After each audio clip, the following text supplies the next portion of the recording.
Assalamu alaykum. Ekran oldidagi barliq qarindoshlar. Men hozir oilam va urug' tuqqanlarim haqida guvohlik bermoqchiman. Ismim Xolmurat Idris, Qaramay shahridan. Bu suratdagi bola bo'lsa, o'g'il bo'lsa, ya'ni mening o'g'lim Fatih Xolmurat 2015 yil 7-3 kuni Turkiyada tug'ilgan. Endiki onasi, ya'ni Gulzar Salay 73 yılı 13. ayının 11. günü Karamay'da tug'ilgan.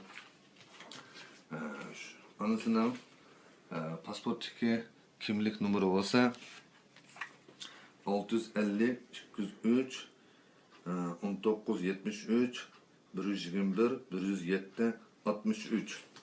Bu ana bola ikisi 2016 yılı Ramazan'ın aldida, yani 6. ayında qaynapam ki sakarat tushib yetib qilish sababi bilan ko'rib kelish uchun ketib shu bit ketgancha chig'irda kirgan bit qo'lga ilinib lagerga so'langanligini xabar oldik.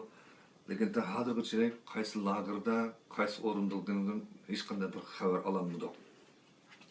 Aslida bo'lsa mening qarindoshlarim, yana singlim Mahira Idris 79 yilniki, Adam Almira Idris 72 yılı Karamay'da tug'ilgan. Bularning lagerga so'langanligi xabarini oldim. Lekin sonlarni qo'yib berilganligini yaqinda oldim. Adamning hozirgacha xabari yo'q, qaysi o'rinda, qaysi lagerlikda to'g'riliq.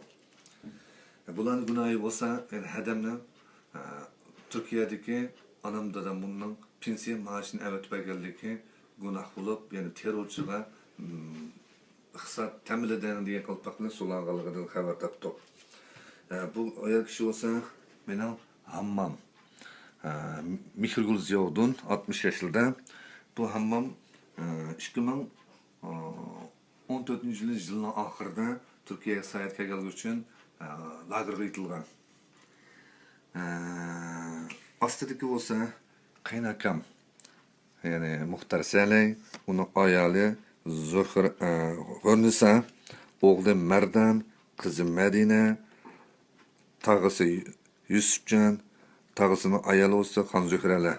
Bular mı 2015 yılının başında Türkiye'ye seyahatga kelgan, qaytib borgandan keyin ularning o'xshashlar lagerga so'lgan. Bularning gunohi nima? Xitoy hukumatining shuni so'ramoqchiman. Hamda bularning hech bir gunohi yo'q. Shaksiz ularni qo'yib berishni talab qilaman. Hamda dunyo kishilik huquq organiga barliq xizmatchi xodimlarda Xitoy hukumatining zalim va zulmini dunyo oshkorlashtirib birga shu begunohlarning qutulish uchun harakat ko'rsatishini umid qilaman.